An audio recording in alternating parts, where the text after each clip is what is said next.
그 때문에 F-16을 운영하고 있는 국가들에게 FA-50의 도입은 에 있어서 유리한 측면이 있습니다.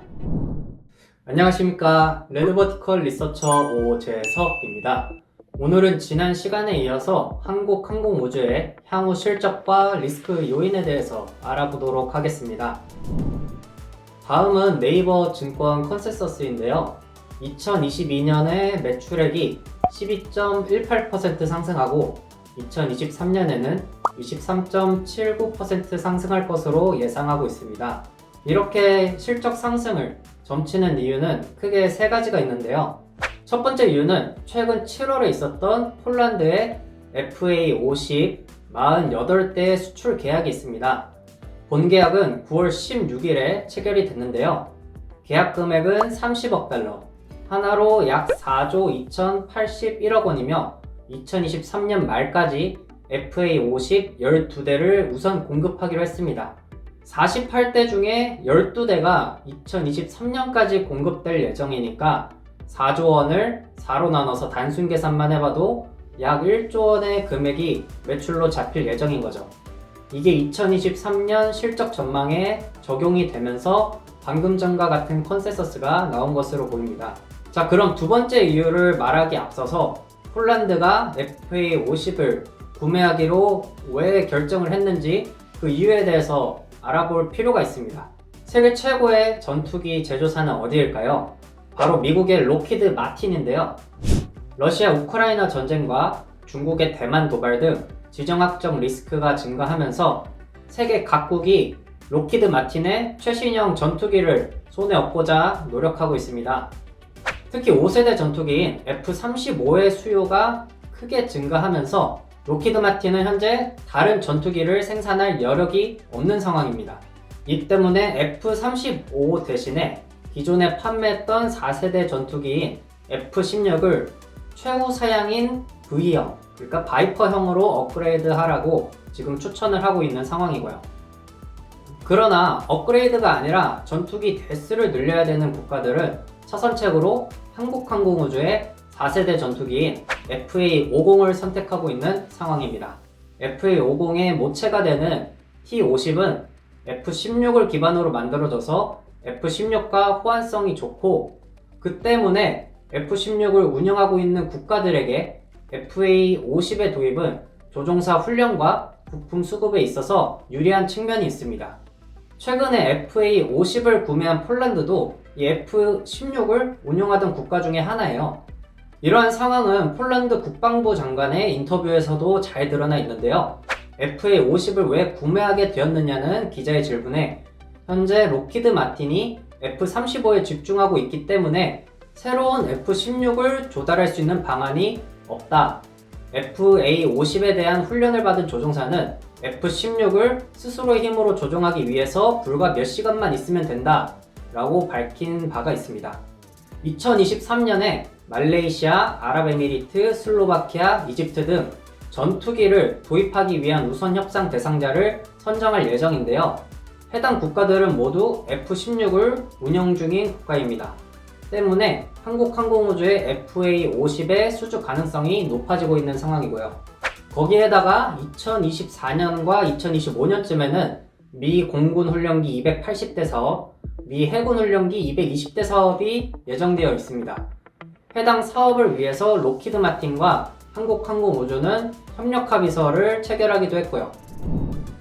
이렇게 FA-50과 F-16의 호환성이 지금 당장 전투기 수요가 있는 국가들에게 구매 요인으로 작용한다는 게 두 번째 이유고요. 세 번째 이유로는 한국형 초음속 전투기인 KF-21 보라매가 있습니다. KF-21은 2015년 말부터 개발을 시작해서 지난 7월 19일에 첫 시험 비행에 성공을 했습니다. 덕분에 우리나라는 세계 8번째로 4.5세대 이상의 초음속 전투기를 개발한 국가가 되었습니다. 이 앞에 4.5세대, 5세대 붙는 차이가 뭐냐라고 물어보실 수 있는데요. 5세대 전투기는 스텔스 기능과 초음속 순항 등을 특징으로 하는데요. 앞서 말씀드렸던 로키드 마틴의 F-35가 바로 이 5세대 전투기입니다. 한국항공우주의 KF-21은 향후 스텔스 기능을 개발할 것을 염두에 두었다는 점에서 4세대 전투기보다는 성능이 좋고, 그렇다고 5세대라고 부르기에는 아직 구현되지 않은 기능들이 있기 때문에 4.5세대로 불리고 있는 상황입니다. 이 4.5세대 전투기인 KF-21은 2000여 회의 시험 비행을 거쳐서 2026년, 2028년 사이에 개발이 완료될 예정입니다. 2026년부터는 공대공 능력을 갖춘 KF-21 40대를 공군에 우선 인도할 예정이며, 2028년부터는 레이더 모드 업데이트를 통해서 공대공, 공대지, 공대해 능력을 모두 갖춘 80대를 추가로 인도할 예정입니다. 현재 K방산이 인기 있는 이유는 납품 기간이 짧으면서도 가성비가 좋아서인데, KF-21의 개발이 완료가 돼서 앞선 무기들처럼 가성비가 있으면서도 짧은 납품 기간을 가질 수 있다면, 비록 5세대 전투기인 F-35의 성능에는 못 미치더라도 그 다음 가는 대체품으로서 향후 K방산의 위상이 더욱 높아질 것으로 예상됩니다. 이렇게 세 가지 이유에 대해서 알아봤고, 추가적으로 아직 확실치는 않지만 하나에어로스페이스의 피인수설이 제기되고 있는 상황이에요. 하나에어로스페이스와 한국항공우주는 사업 영역에서 겹치는 부분이 많기 때문에 만약에 정말로 인수를 하게 된다면 많은 시너지 효과가 있을 것으로 보입니다. 이에 관해서는 하나에어로스페이스의 대우조선해양 인수 영상에서 다룬 적이 있으니 해당 영상을 참고해 주시기 바랍니다. 다음으로는 리스크 요인에 대해서 알아보도록 하겠습니다. 첫 번째 리스크 요인으로는 2017년 분식회계 및 횡령 이슈가 있습니다. 하성룡 전 사장을 포함해서 고위 임원들과 협력업체 대표 등이 주도한 사건인데요. 해당 사건은 검찰이 방위산업 비리 수사를 시작하면서 드러났습니다. 이들은 2011년부터 2017년까지 자재출고 조작과 원가 전용 등을 통해서 수천억 원 규모의 매출과 관련 자산을 과다 계상했습니다.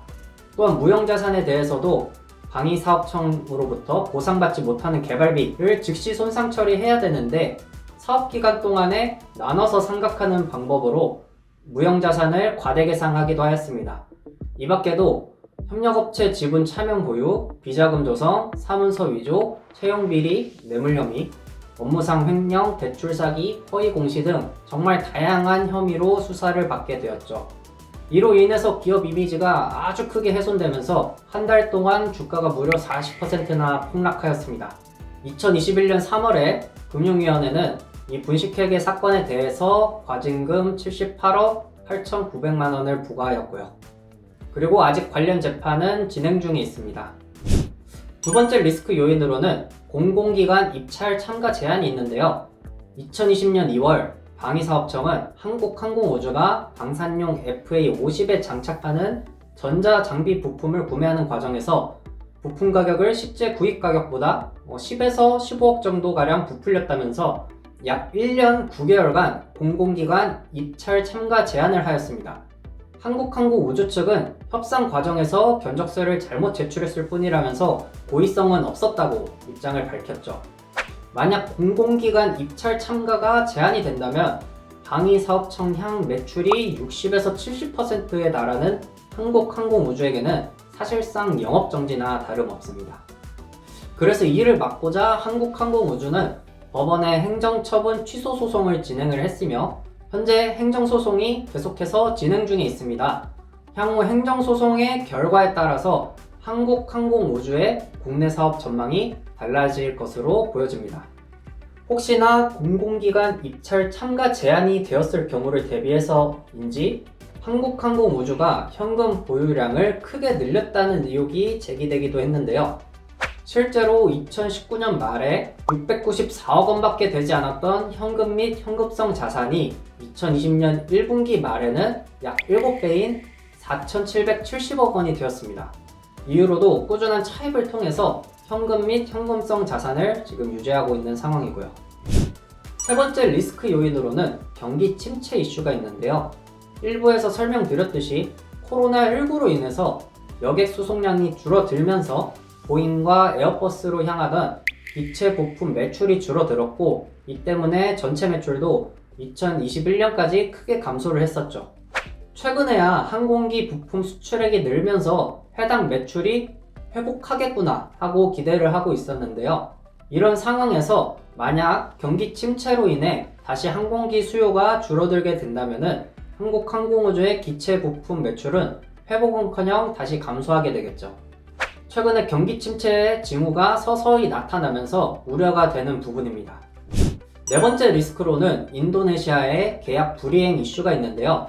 인도네시아는 한국형 전투기 KF-21 공동개발 사업에 참여하면서 전체 사업비의 20%인 1조 6천억 원을 분담하기로 했었습니다. 근데 현재까지 2,227억 원만 납부를 했으며 때문에 분담금 연체액이 8천억 원 가까이 불어났고요. 최근에 85억 원을 내기는 했는데요. 전체 연체액에 비하면 턱없이 모자란 상황입니다. 이와 관련된 자세한 사항은 대우조선해양 리스크 분석 영상에서 다루었으니 해당 영상을 참고해 주시기 바랍니다. 오늘은 이렇게 해서 한국항공우주의 향후 실적과 리스크 요인에 대해서 알아봤고요. 도움이 되셨다면 구독과 좋아요 부탁드리겠습니다. 시청해 주셔서 감사합니다.